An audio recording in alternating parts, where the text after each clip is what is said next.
Ok, bienvenidos. Ya tenemos más de 30 personas. Bienvenidos a todos. Solo pues antes de iniciar, confírmenme si todos me escuchan bien. Vamos a hacer la prueba de sonido. Si se escucha bien, gracias Kevin, gracias Mónica, Katia, qué bueno que ya están conectados ahí la mayoría. Angie, Jocelyn, Melanie. Muy bien, excelente. Pues la idea es de que utilicemos la plataforma para que podamos avanzar, ¿verdad? Porque realmente nos interesa mucho que ustedes practiquen la fotografía y que podamos avanzar en esto, ¿verdad? Entonces, nuestra práctica fotográfica, pues vi a muchos ahí un poco preocupados porque no sabían realmente qué hacer con su cámara, dónde colocarle la velocidad, dónde estaba el diafragma y etcétera. Pero pues de eso se trata, ¿verdad? De eso se trata, hacer mucha práctica para que vayamos avanzando en cuestiones de que ustedes hasta con los ojos cerrados puedan colocar los elementos básicos para hacer una buena foto, ¿sí? Entonces, pues el día de hoy vamos a avanzar con respecto al segundo tema importante en cuanto a la fotografía, ¿sí? Pero antes de empezar, quiero, les voy a colocar ya acá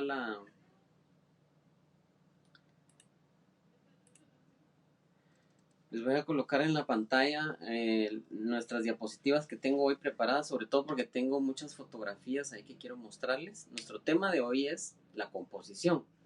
Sin embargo, quiero colocarles aquí algunos tips en cuanto a el manejo de la fotografía, tips que me di cuenta que algunos necesitan, porque en la práctica había algunas personas que les hacían falta algunas cosas. Entonces, quiero mostrarles acá lo siguiente, ¿sí? Muy bien, entonces los tips básicos. ¿Qué pasa con los tips básicos? Resulta de que en la práctica me di cuenta de que algunas personas pues tienen dificultad con algunas cuestiones importantes. Número uno es que algunas personas todavía no saben en qué perilla de la cámara deben colocar el diafragma, en dónde encontramos el obturador y dónde cambiamos el ISO, ¿sí? Por otro lado, hay algunas personas, estuve dándome cuenta, que tenían configuradas algunas funciones diferentes a las que trae por default la cámara. Entonces, tenemos que hacer algo muy importante. Para los que consideran que todavía no manejan, porque cuando yo pregunté en clase, algunos me levantaron la mano que todavía están entre 0 y 5. Entonces, ¿qué vamos a hacer con ellos? Lo que tenemos que hacer es que necesitamos que todos estén buscando en sus cámaras cómo configurar los perfiles de fábrica, o sea, configurar su cámara para que quede nítida como cuando la compraron. Porque resulta que algunos tenían, por ejemplo, un balance de blancos en día gris o en día soleado. Entonces las fotos les estaban saliendo como muy azules o muy verdes o qué sé yo. Algunos tuvieron dificultades de todo tipo, ¿sí? Entonces pasa ese tipo de cosas. Ok, entonces por favor todos necesito que lean su manual si no saben en dónde está la perilla para colocar o abrir el diafragma o cerrarlo. Si no saben cuál es la perilla para colocar el ISO, ¿sí? Porque eso es importante y es bien básico. De cualquier forma, la próxima vez que nos volvamos a ver físicamente, yo les puedo ayudar en eso, ¿sí? Pero tratemos de que sea o un poco antes del curso, ¿sí? O me pueden buscar antes del curso para que miremos ahí cómo está su cámara. Entonces, el segundo elemento es que la luz que vamos a tener nunca va a ser la misma si vamos a estar en interiores o si vamos a estar en exteriores, ¿verdad? Entonces, es importante que ustedes vean ese tipo de cosas, ¿sí? Muy, muy importante. Lo siguiente es que la persona, el sujeto o el objeto al que vamos a fotografiar, normalmente nos inspira, ¿verdad? ¿Sí? A veces nos hace falta inspiración y creo cuando hacemos retrato nos inspira mucho ver a una persona tratando de capturar su esencia, ¿sí? Entonces eso es muy importante y es muy bueno.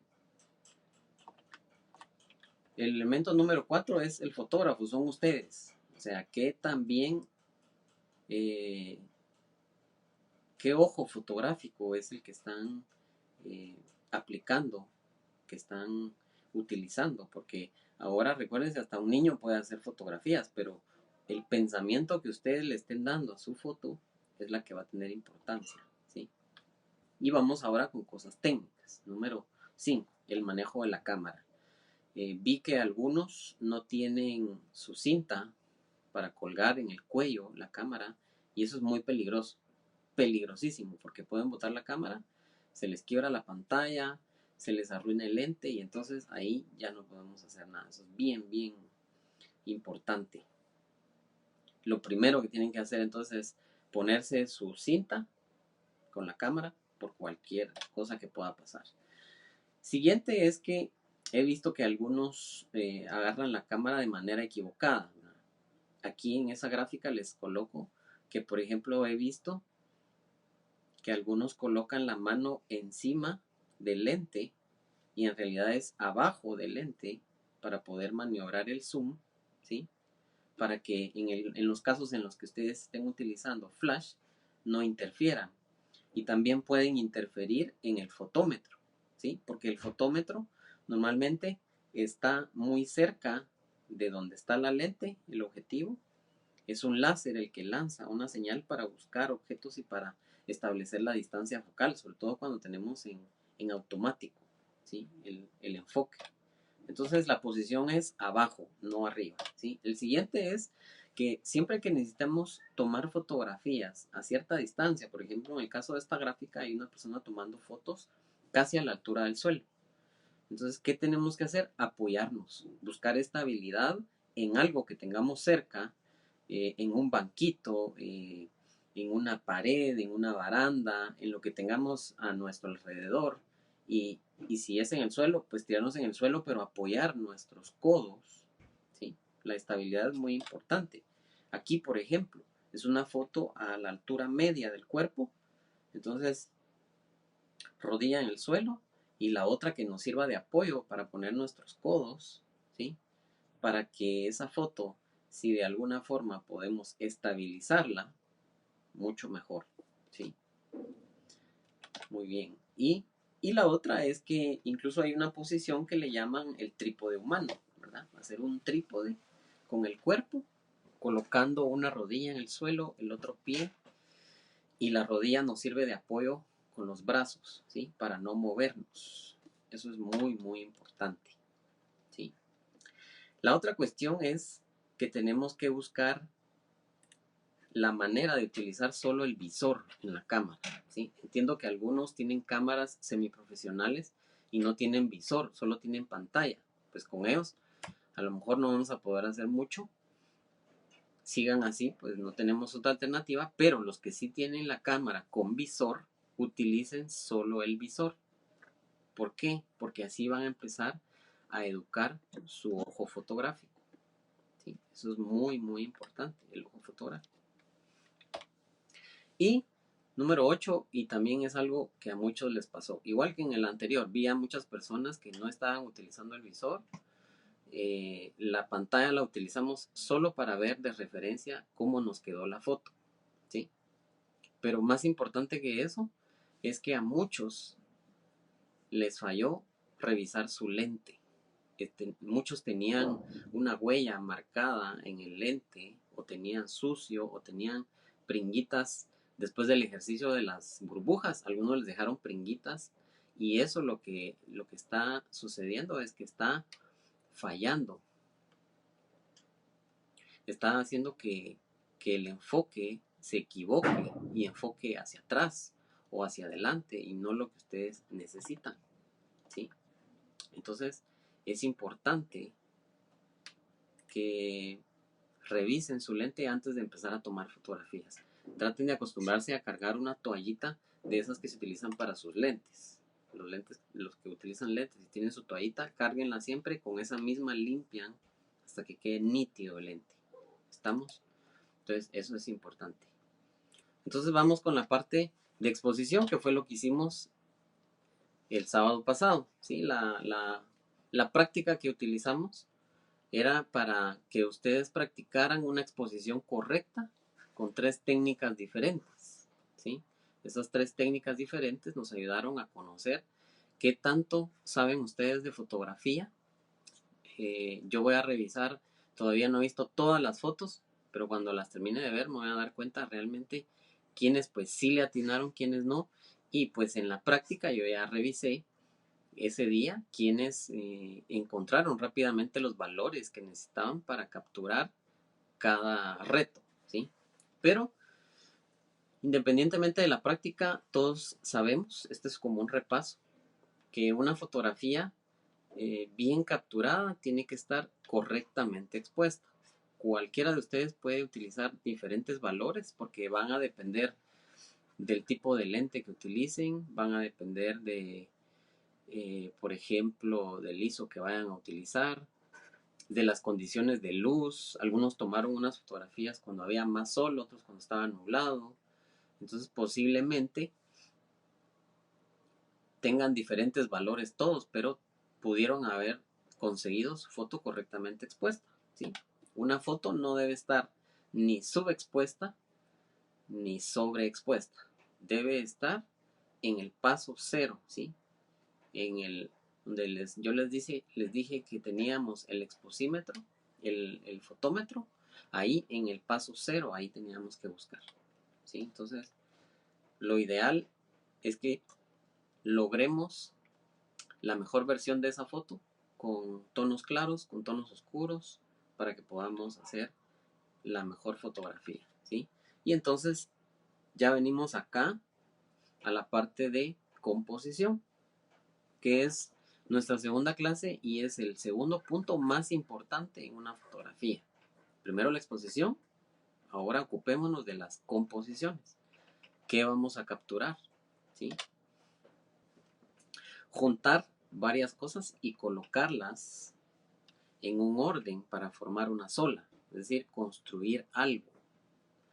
Es la disposición equilibrada de elementos de la imagen que se ordenan para expresar sensaciones favorables y un espacio determinado. ¿Qué significa entonces componer? Significa que yo voy a disparar, yo voy a hacer una fotografía en función de los elementos que encuentro en ese encuadre, en ese espacio, ¿sí? Pero voy a tratar de ubicar elementos, una persona, un animal, un objeto, las nubes, el suelo, los árboles, cualquier cosa que yo tenga a mi disposición, de una manera en que sean atractivos, ¿sí? Es decir, que cuando nosotros vamos a hacer una composición, nosotros tenemos que ubicar los elementos de tal manera que sean atractivos para el espectador, ¿sí? Entonces, algunos elementos de composición, algunos les dicen son reglas de composición, pero en realidad lo que tenemos que identificar es que estos tips nos van a servir para hacer mejores fotos, ¿sí? Entonces, vamos con el primero. Identifica el centro de interés. ¿Cómo es identificar el centro de interés? Resulta de que algunos toman fotografías y cuando uno las ve, no se sabe a qué le tomaron la foto, porque hay tantos elementos dentro del encuadre que al final todos se quedaron como, bueno, y entonces, ¿a qué le tomaste la foto? ¿Será que esa es una foto de tu perrito? ¿O es una foto del paisaje? ¿O es una foto de las nubes? Porque en realidad hay tantas cosas que no se sabe cuál es el centro de interés, ¿sí? Entonces, ¿qué tenemos que hacer? Por ejemplo, si yo les digo que en esta foto, ¿qué identifican ustedes como el centro de interés? ¿A qué le tomé yo la foto ahí, en esa que les estoy mostrando ahora? A ver, escríbanme ahí para ver. A la nube, dice Melanie. Pues sí, ¿verdad? Al cielo. Las nubes. Pues sí, el cielo y las nubes. Entonces, a pesar de que es una foto tan amplia, es una foto que realmente ocupa mucho espacio, todos podemos coincidir en que la foto es de la nube, de las nubes o del cielo, ¿sí? Nadie me dijo que la fotografía es de los edificios que están hasta ahí abajo, porque se dieron cuenta, hay montañas, hay edificios y hay todavía, se ven algunas casas, pero esa fotografía todos coincidimos que es del cielo o las nubes. Eso es identificar el centro de interés. Pero digamos que este ejemplo está muy, muy amplio.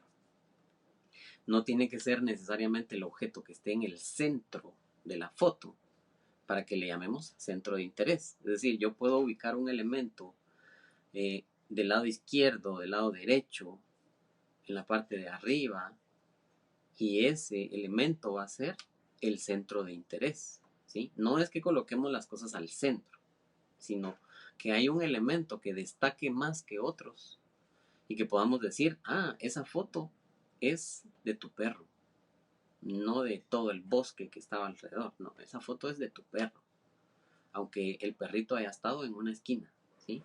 Entonces simplemente tenemos que decidir antes de disparar a qué motivo le vamos a tomar la fotografía, ¿sí? Y en todo caso, ¿qué va a determinar que sea el centro de interés? Pues que ese elemento es el que está bien enfocado, ¿sí? Yo tengo a mi perrito de este lado y tengo todo un bosque a mi alrededor, pero el bosque está desenfocado y el perrito está nítido. Entonces eso va a identificar el centro de interés. Vamos ahora con rellenar el encuadre. Rellenar el encuadre significa que a veces tomamos las fotos muy de lejos, ¿sí?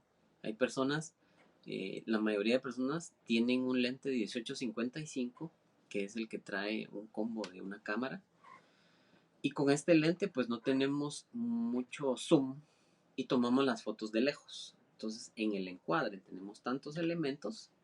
Si yo les pongo este ejemplo, ustedes verán, es una tienda de dulces típicos, ¿sí? Y si yo les pregunto aquí a qué le tomé la foto, pues ustedes me dirán que hay tantos elementos que no se sabe si fue al dulce de coco, a los monederos, a la luz que está ahí arriba, no sé, hay un montón de cosas, ¿sí? Pero si yo les muestro esta fotografía, ¿qué me dirían ustedes? ¿A quién le tomé la foto? ¿Verdad? Cambia un poco ahí el asunto, ¿verdad? Entonces, primero se miraban un montón de asuntos, dulces, monederos, dulces de todo tipo, o sea, toda la tienda. Y en realidad cuando miro la foto no hay algo que destaque, ¿sí? Sin embargo, en la segunda, ustedes se pueden dar cuenta que tenemos pues unos monederos. Entonces, rellenar el encuadre significa acercarnos a ese elemento y que podamos destacarlo. Vamos a rellenar el encuadre. Dijimos que es acercarnos porque cuando tomamos una foto de muy lejos, realmente no sabemos a qué le estamos tomando la foto, ¿verdad?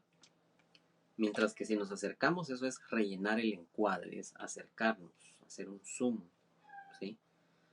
Muy bien, vamos con apóyate en las líneas. Las líneas son un elemento de importancia vital en las artes visuales. Realmente la fotografía aprendió mucho de la pintura, aprendió de los artistas, de la gente que hace arte, ¿sí? Y las líneas son elementos importantes. No sé si ustedes recuerdan cuando llevaban sus cursos de artes plásticas y que les ponían a hacer que el punto de fuga y empezaban las líneas hacia afuera, las líneas convergentes, las líneas divergentes, eh, y hacer esos formatos, ¿sí? Donde les pedía que hubieran líneas, guías para poder crear esos contornos. Entonces, la idea es que ustedes cuando hagan un tipo de fotografía, ustedes traten de que haya un punto de fuga, ¿sí? Apoyarnos en las líneas significa que siempre hay un punto de partida imaginario al que nosotros tenemos que llevar la vista, ¿sí? La lectura de la vista. ¿qué es lo que pasa en esta fotografía? Les voy a poner acá las líneas. A ver, ¿todos ven esas líneas que les acabo de colocar? Esas líneas lo que dicen es que nos están llevando hacia un punto. Nos están llevando de la parte izquierda de la foto hacia la derecha. Es un punto de fuga, ¿sí? Entonces hay una lectura fotográfica, ¿sí? Esa lectura fotográfica es la que nosotros tenemos que procurar hacer en todas nuestras fotos. Todas nuestras fotos. ¿Por qué? Hace poco alguien me preguntaba cómo hacen los jueces en un concurso para calificar una foto. O sea, ¿qué es lo que ven? Y entonces hay 3 puntos. El primero es la exposición fotográfica, que es si esa foto utilizó correctamente su diafragma, su velocidad y su ISO, para que, o sea, logró la mejor exposición o logró una foto correctamente expuesta. Ese es el primer punto. El segundo punto sería que logró una buena composición. ¿Qué es lograr una buena composición? Pues que haya lectura en la foto. Que cuando nosotros veamos la fotografía, digamos, y movamos nuestra vista de un lugar a otro, como cuando ustedes están leyendo un libro, ¿sí? Cuando ustedes leen un libro, ustedes van desde izquierda a derecha y de arriba hacia abajo. Entonces, cuando uno habla de lectura fotográfica, significa de que tendríamos que tratar de que en esa fotografía haya elementos suficientes para movernos a lo largo de todo ese espacio y que podamos crear lectura fotográfica, ¿sí? Otro ejemplo. Ustedes ven esta fotografía y también hay puntos de fuga.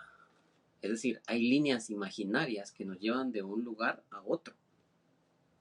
¿Cómo son esas líneas? Aquí se las estoy colocando, ¿sí? Entonces va de las esquinas y se va hacia el centro, ¿sí? Entonces hay una lectura fotográfica. Vamos como viendo detalles hasta que llegamos a un punto de partida o un punto inicial o un punto final. Puede ser apertura, puede ser fin, ¿sí? Otro ejemplo, una fotografía que se apoya en las líneas.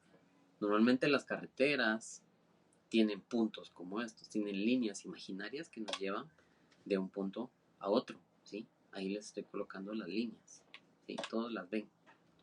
Ok, y eso es apoyarnos en las líneas. ¿Qué le pasó? ¿Qué pasó ahí con Melanie que no ve la presentación? No pudiste ver las fotos. Sí se ven, dice. Solo a Melanie. Revisa tu conexión nuevamente, a ver qué pasó, ¿sí? Y entonces por acá les presento otra fotografía donde en realidad lo que tenemos son algunas líneas que se cruzan para que podamos identificar el elemento siguiente. Es una segunda dimensión y una tercera dimensión con el cielo, ¿sí? Entonces hay puntos y hay líneas imaginarias que nos llevan de un lugar a otro. Hay lectura fotográfica, ¿sí? Vamos ahora con trabaja el flujo. Trabajar el flujo es el modo en el que la mirada del espectador se desplaza de una parte de la fotografía a otra. Muy parecido a las líneas imaginarias, ¿sí? Pero crean una ilusión de movimiento. ¿Qué es crear una ilusión de movimiento en una fotografía? Bueno, una ilusión de movimiento se puede crear con esas líneas convergentes y las líneas divergentes, ¿sí? El ejemplo de la línea del tren es importante porque acá vemos cómo está la apertura desde donde yo estoy tomando la foto y pues mi vista va desde ese momento hasta el final de esos rieles y veo un punto de fuga, ¿sí? Esas líneas crean movimiento, ¿verdad? Otro ejemplo, más chapín, ¿verdad? Porque la línea del tren todavía hasta ahorita la van a empezar a hacer. Con los buses extraurbanos, ¿qué pasa ahí en ese estacionamiento? Estamos desde la parte de atrás de esos buses y encontramos líneas.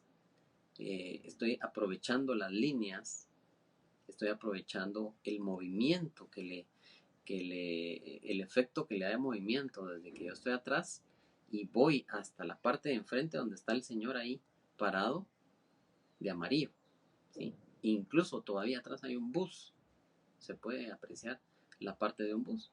Entonces, eso es aprovechar las líneas, eso es aprovechar el efecto de movimiento que le podríamos dar. Y luego viene la regla de tercios, la regla maestra, porque casi el 70% de las reglas de composición están basadas en la regla de tercios.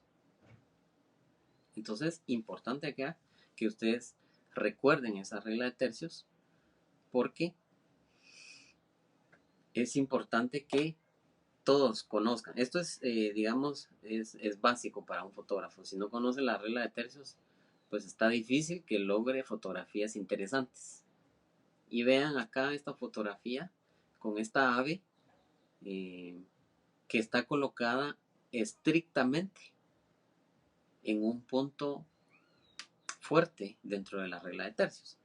¿Qué es la regla de tercios? Dijimos que es que visualmente dividimos con dos líneas verticales y dos líneas horizontales, y que esas líneas, tanto las verticales como las horizontales, son puntos fuertes dentro de la fotografía. Eso quiere decir que yo puedo colocar elementos a una persona, a un animal, a un objeto en esas líneas, o sea, en esos espacios que ocupan esas líneas horizontales y verticales.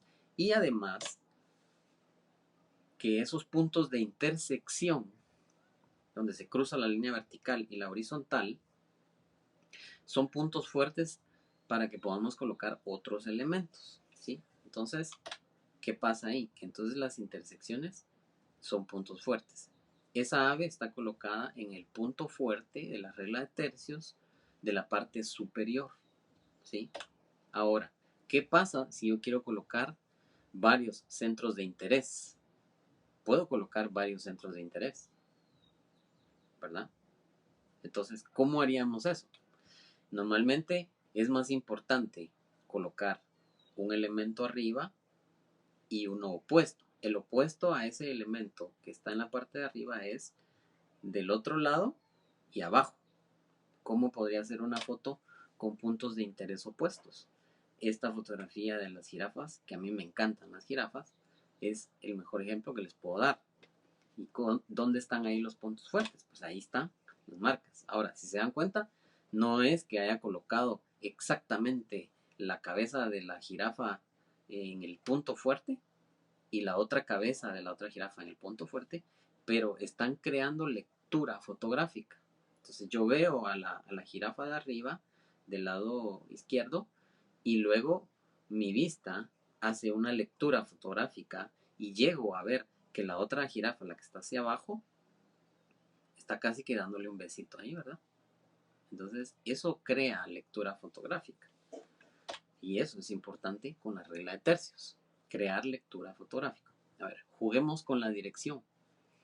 Eso es crear la ilusión de movimiento para que parezca que se mueve.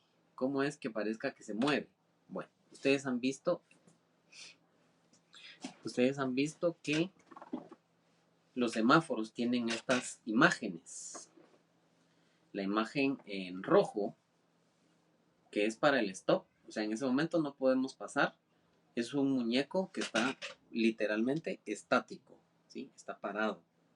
Pero cuando nos marca verde, bueno, ahora los semáforos tienen hasta movimiento porque son digitales, pero los que donde solo hay un letrero y es impresión, ¿qué pasa? Tienen esta figura verde donde el muñequito lo que está haciendo es, está moviendo los brazos, ¿sí? Y eso crea el efecto de movimiento, tan sencillo. La figura se ve como que él ahí sí está caminando, mientras que el otro está parado. Entonces la figura en rojo visualmente no tiene ninguna apariencia de estar en movimiento, mientras que el verde crea esa sensación de movimiento. ¿Cómo los voy a ejemplificar en fotos? Ustedes ven este barco. Este barco está literalmente al centro de la fotografía, ¿sí? ¿Qué pasa con esta foto que está al centro de la fotografía? Visualmente, el efecto que nos da, o la forma en que nosotros podemos verla, es que el barco está parado, está ahí a la mitad del mar, o está cerca del puerto, pero que está ahí parado, ¿sí? Pero ¿qué pasa si la foto yo la tomo de esta manera? Ahí más parece que el barco ya se está yendo, ¿sí? Crea un efecto distinto, porque acá lo tengo en el centro, está como parado. Pero acá el barco ya arrancó, o sea, ya se va a ir, ¿sí? O, ¿qué pasa si la foto la tomo de esta manera? Ahí parece como que el barco está viniendo, o sea, ahí viene el barco. Hay un efecto distinto, ese efecto de movimiento es el que necesitamos colocar a propósito en nuestras fotos.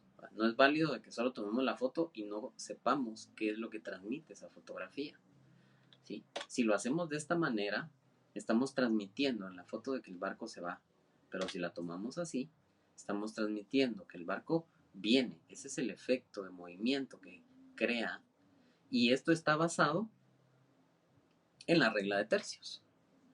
¿Qué significa? Que tenemos que colocar el elemento importante en uno de los 4 puntos fuertes para que cree una ilusión de movimiento, ¿sí? A ver, ¿vamos bien hasta ahí? Vi que alguien hizo una pregunta, déjenme ver aquí el chat. Dice, ¿es correcto el uso de los puntos fuertes si no es precisa la colocación de los elementos en ellos? Jacob, ¿cómo así, Jacob? ¿Es correcto el uso de los puntos fuertes si no es precisa la colocación de los elementos en ellos? O sea, aunque los elementos no estén exactamente en el punto fuerte, que fue lo que les ejemplifiqué con las jirafas, de todas maneras estás creando ilusión de movimiento. O sea, yo veo un elemento, un punto fuerte en la parte superior derecha y hay otro punto fuerte en la parte inferior izquierda, y cuando yo veo la foto creo la ilusión de movimiento y me muevo de aquí de un lado hacia otro, ¿sí? Entonces mi vista está corriendo hacia diferentes espacios dentro de esa fotografía. Por eso es que utilizamos la regla de tercios, para colocar elementos a propósito ahí, ¿sí? Te quedó más claro con el ejemplo de las fotos. Ah, sí, la planteaste fuera de tiempo, no hay problema. Seguimos aquí, no se preocupen. Entonces, elementos repetidos. Esta es otra regla de composición muy importante, porque las fotografías, cuando nosotros capturamos momentos, situaciones o elementos que ya tenemos en una composición, pero por ahí hay un elemento diferente, eso causa curiosidad. En el caso de la repetición, lo que hacemos es que es un factor psicológico que le da sentido de unión, de compañerismo. Esto pasa mucho con fotos de grupos, y normalmente lo que están haciendo ahora son fotos de dron. Suben su dron y pasan sobre grupos de personas uniformadas. Eso se ve mucho en política, no sé si ustedes lo han visto, pero eso ayuda a crear la ilusión de unión, de compañerismo, de amistad, ¿sí? Por ejemplo, yo se los puse aquí con crayones, pero hay elementos repetidos hacia diferentes direcciones, con colores distintos, pero ahí son elementos repetidos que causan esa sensación de unión. Vamos ahora con otra regla importante, que es colocar los horizontes. ¿Cómo es colocar los horizontes? Pues esta regla también está derivada de la regla de los tercios y surge a partir de que el horizonte tiene una línea también, es una línea imaginaria, ¿sí? Instintivamente situamos el horizonte en el centro de nuestras fotografías. Sin embargo, lo que te dice esta regla es que debes situar el horizonte bien en una de las líneas fuertes horizontales o en otra, pero nunca al centro de la imagen, ¿sí? La elección de una u otra línea vendrá en función de qué elemento quieren que tenga más peso. Ejemplo, ¿cómo es colocar la línea imaginaria del horizonte. O sea, cómo aplicamos las líneas del horizonte. Aquí donde ven ustedes el horizonte, todos sabemos que es el horizonte, es la última línea que vemos y que divide la parte de la tierra y la parte del cielo. Nuestro horizonte aquí está en el centro. Bueno, esta regla lo que dice es que no es tan interesante hacer fotografías como esta, porque lo ideal es colocar el horizonte o en la parte baja o en la parte alta de la fotografía. Eso quiere decir que cuando hagamos una foto, lo ideal es que dividamos en tres, ¿sí? 3 líneas horizontales. ¿Cómo es dividir en 3 líneas horizontales? Pues es así, como se los muestro ahora. Está el centro, pero hay una línea abajo y hay una línea arriba. Eso quiere decir que para la regla de los horizontes siempre vamos a tener 3 líneas imaginarias, una al centro, una arriba y una abajo. ¿Y qué dice esa regla del horizonte? Que lo ideal es que coloquemos el horizonte en la parte de abajo o en la parte de arriba, pero no en la del centro. Ahora bien, esta fotografía que les estoy mostrando aquí es la excepción a esa regla. ¿Por qué? Yo decidí tomar esa fotografía de esa manera porque para mí es tan importante el cielo y ver el amanecer como importante es ver la parte de abajo donde se ve parte de unas montañas y el lago de Atitlán. Entonces para mí era tan importante ver la parte de abajo como la de arriba. Pero les muestro ahora un ejemplo del horizonte en la parte inferior.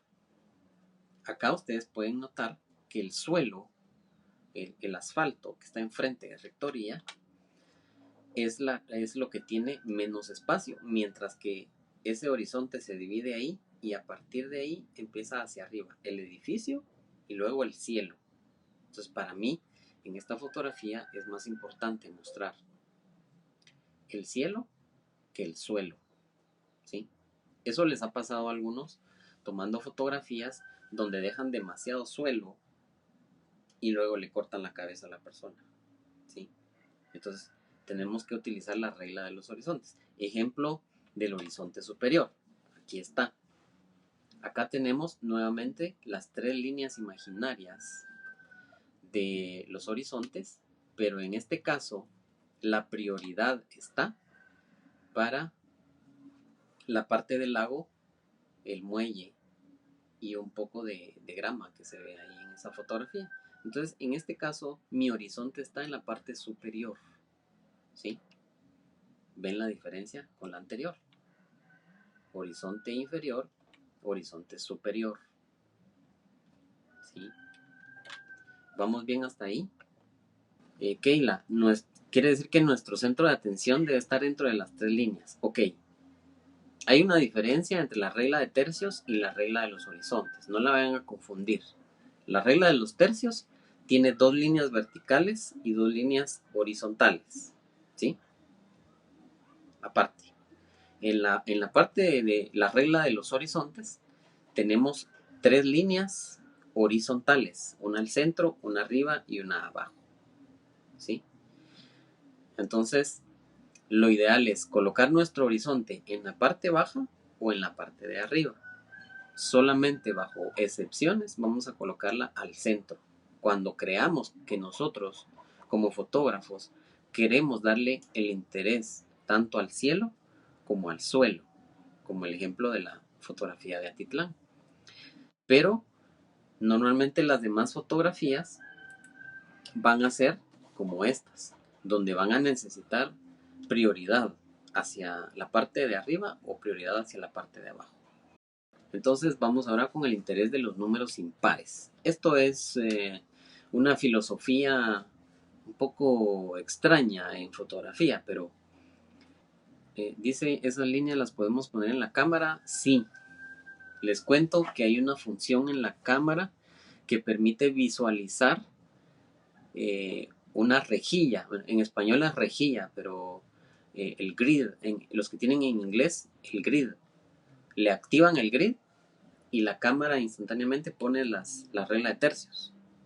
Incluso hay algunas cámaras traen 2 o 3 versiones de ese tipo de líneas guías para que ustedes sepan dónde están los puntos fuertes y puedan desde ahí empezar a practicar ya, a colocar en los puntos exactos sus elementos. Entonces pueden activarla.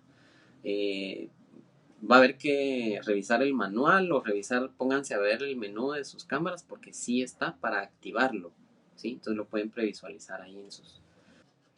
Funciona también en el visor, no solo en la pantalla, funciona en el visor. Ustedes viendo en el visor pueden ver ahí ese grid o esa rejilla donde ustedes pueden ver ya la regla de tercios, ¿sí?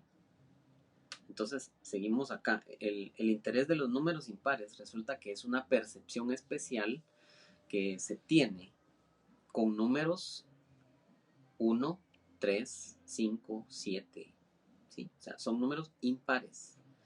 Ahora, resulta de que si tomamos una fotografía de una sola persona, algunos dirán que eso es un retrato, pero digamos que son fotografías no de retrato, sino fotografías de una actividad, de un evento como estas que les voy a presentar acá.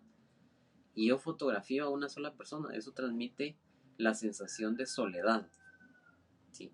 Una sola persona se ve solitaria, pero cuando fotografiamos a dos, la sensación es más de amistad, ¿sí? De unión, de compañerismo. Y resulta que cuando fotografiamos a 4 personas, eso ya es un grupo demasiado grande, ¿sí? Eso ya es multitud. Pero si fotografiamos a 3 personas, o sea, el número 3 específicamente, filosóficamente y numéricamente es como un número perfecto, el 3. Porque 1 es muy solo, 2 se hace en compañía y es amistad, 4 es demasiada banda, pero 3 se ven tan bonito el grupo, ¿sí? Se ve muy, muy agradable el grupo de 3, o sea, y digamos, esta fotografía pues no le hace justicia al número 3, pero por ejemplo, si ustedes hacen una foto donde se puedan ver en triángulo, una arriba, otra de este lado, otra de este lado, pasa cuando es una persona muy alta y está por acá, la otra está aquí abajo y la otra está aquí. Esa composición de 3 es muy buena y es muy atractiva fotográficamente. En este caso, la fotografía nos tira de un lado hacia otro, pero el número 3 filosóficamente es bueno, ¿sí? Fotográficamente. Entonces, por eso hay una regla que dice números impares y específicamente el 3, ¿sí? Vamos ahora entonces con el espacio negativo. Se considera espacio negativo los grandes espacios vacíos, normalmente en blanco o en negro, dentro de una fotografía. Normalmente a un lado, ¿sí? Otra vez, aquí va la regla de tercios. Utilizando uno de los puntos fuertes, colocamos un elemento aislado y dejamos todo lo demás a un solo color. Puede ser el cielo, puede ser un suelo, pero dejamos un solo elemento. Eso crea espacio negativo, espacio muerto, y le da prioridad a un solo elemento. Aquí hay una fotografía sencilla donde pues, se le toma a un botón, pero que está creando espacio negativo, ¿sí? Y eso le da prioridad a un solo elemento, ¿sí? He visto, bueno, tengo otras fotografías que he tomado, por ejemplo, de personas que se dedican al motocross, pero no las encontré como para ponerlas de ejemplo, pero tengo un par de fotografías que me hubiera gustado presentarles aquí, donde la moto está elevándose, ¿sí? Y sale nada más en una parte, en una esquinita, y todo lo demás quedó con el cielo, con nubes. Entonces ese espacio es negativo y le da prioridad al motorista, y se ve muy bien cómo él se está elevando, ¿sí? Eso es crear espacio negativo. Trabajando las 3 dimensiones. Muy bien. Esto es el ejercicio de los maniquís que se hizo el sábado pasado. El frente y el fondo, ¿sí? ¿Cómo es que logramos 3 dimensiones? tanto en el fondo como en el frente tienen aplicación otros elementos compositivos como los colores, las líneas, el enfoque sobre todo.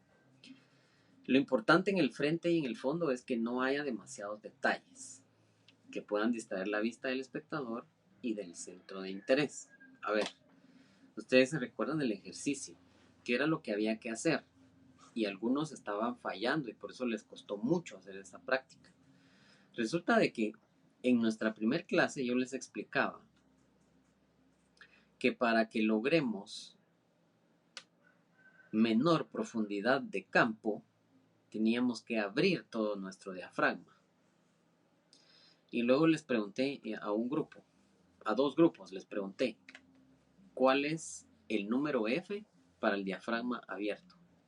Bueno, algunos todavía se quedaron pensando, estaban un poco indecisos, no sabían si era el número más alto o el número más bajo. El diafragma más abierto es el número más bajo, o sea, el número pequeño. Y el número más pequeño que sus cámaras permite es el 3.5. Y luego algunos me decían, Lick, pero a mí no me deja bajar a 3.5, solo me deja 5.6. Entonces, ¿qué hago? Ok, ¿qué entra en juego ahí? La distancia focal. Lo que estaba sucediendo es que como algunos tienen un lente de 18-55, 18 quiere decir topado y 55 quiere decir hacia adelante, su máximo zoom. Entonces, algunos tenían su máximo zoom en 55 y eso solo les permitía abrir el diafragma a 5.6. Entonces, ¿qué había que hacer? Regresar el zoom al tope, al 18 milímetros, para que el diafragma se abriera más y dejara 3.5. Y listo. Eso era lo que había que procurar, tener el diafragma más abierto que su cámara les permitiera. Y con eso íbamos a lograr que en las fotografías pues tuvieran el menor o la menor cantidad de profundidad de campo y que se difuminara o se desenfocara los fondos. En este caso, esta foto tiene el primer maniquí enfocado y lo demás desenfocado. En esta segunda foto, el primer maniquí desenfocado y el segundo enfocado y el fondo desenfocado. ¿Sí? Aquí como ya está un poquito más grande, ya las podemos ver bien. Y hay una tercera donde ustedes ven desenfoque en los dos maniquís y enfoque en el fondo. Esas eran las tres fotos que había que procurar hacer. ¿Sí? Pero algunos no lo lograban porque tenían pues el diafragma en 8, en 16, incluso habían unos ahí en 18, en 22, o sea, nunca lo iban a lograr, porque lo que sucede cuando cerramos el diafragma es que lo que produce es mayor nitidez a pesar de las distancias, ¿sí? Eso es lo que produce un diafragma cerrado. Y vamos ahora con otra regla de composición que es el enmarcado natural. ¿Qué dice el enmarcado natural? Pues que hay elementos que orientan nuestra vista, que le dan un atractivo especial. En el caso que pueden ser señales de tránsito, pueden ser los árboles, puede ser una estructura de un edificio, la que le dé un enmarcado natural a la fotografía en sí. Ejemplo, ustedes todos han pasado por esta calle, ¿sí? En Antigua Guatemala. Pues esa calle del arco, que es un arco, le da una especie de marco natural al volcán que está ahí, ese precioso volcán que todos hemos admirado y que todos hemos tomado foto ahí, ¿verdad? Es un enmarcado natural porque la estructura ya está ahí, o sea, no la estoy colocando yo, es un lugar que ya por naturaleza está así. Y acá tenemos otro ejemplo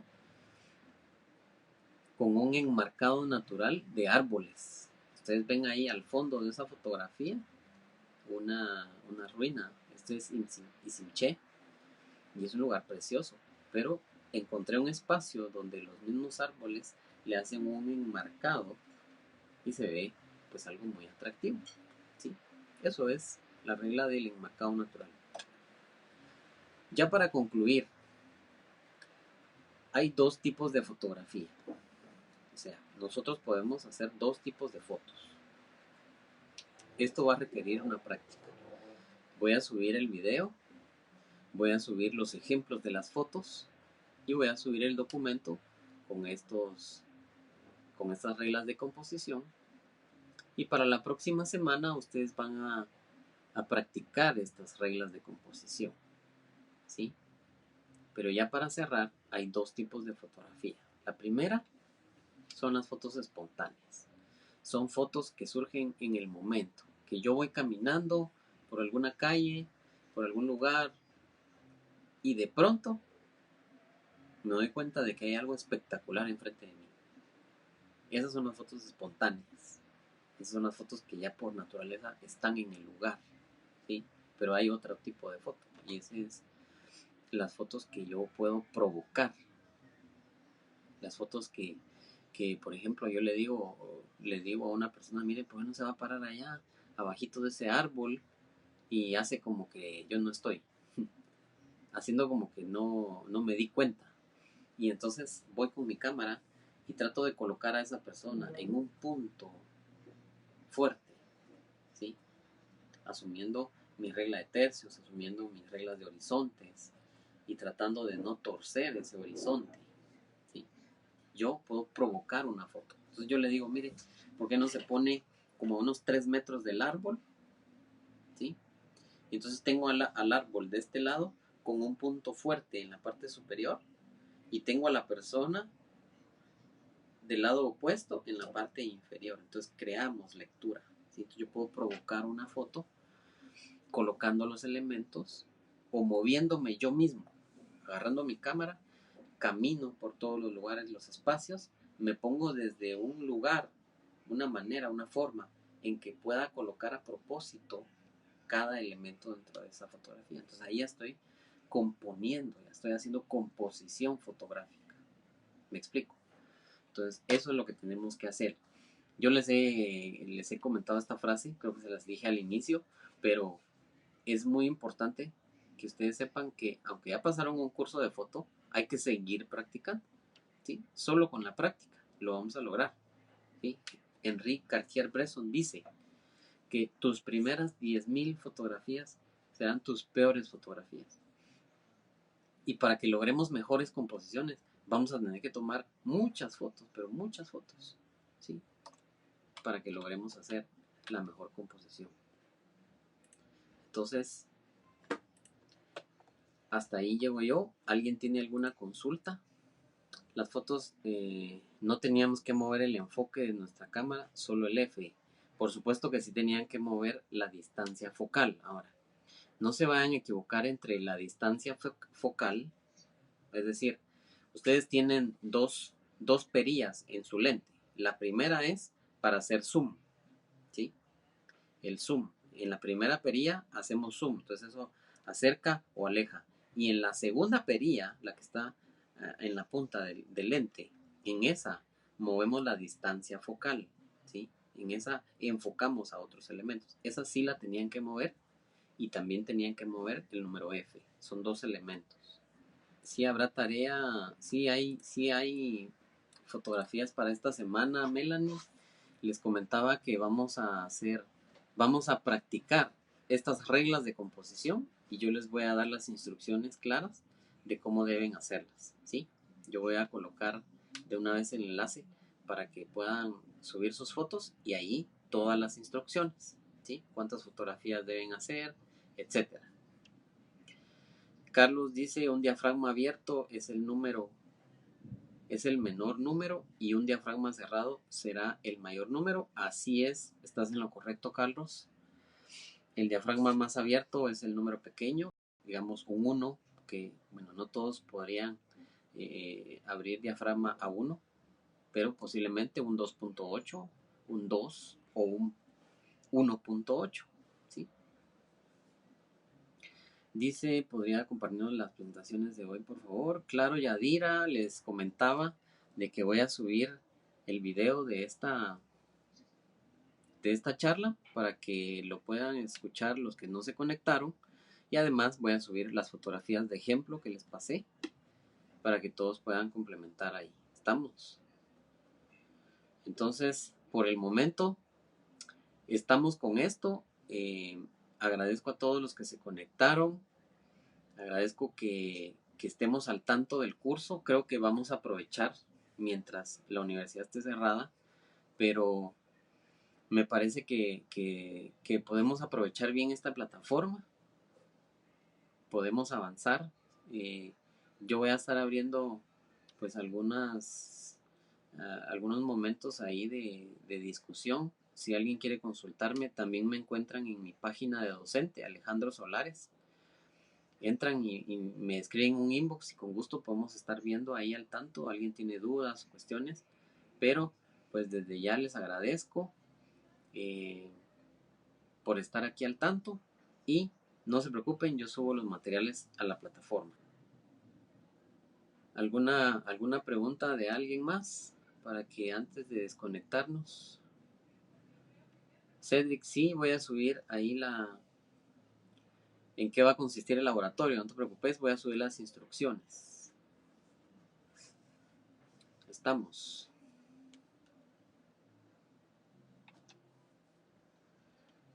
Gracias, Ovidio, feliz tarde. Muy bien, gracias, Patrick. Seguimos en contacto.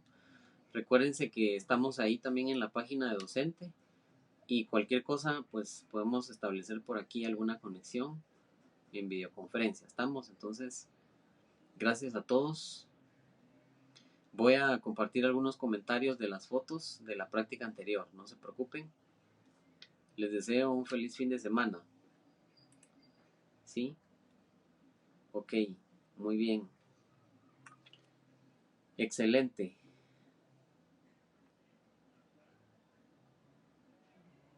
Muy bien, gracias a todos. Feliz fin de semana.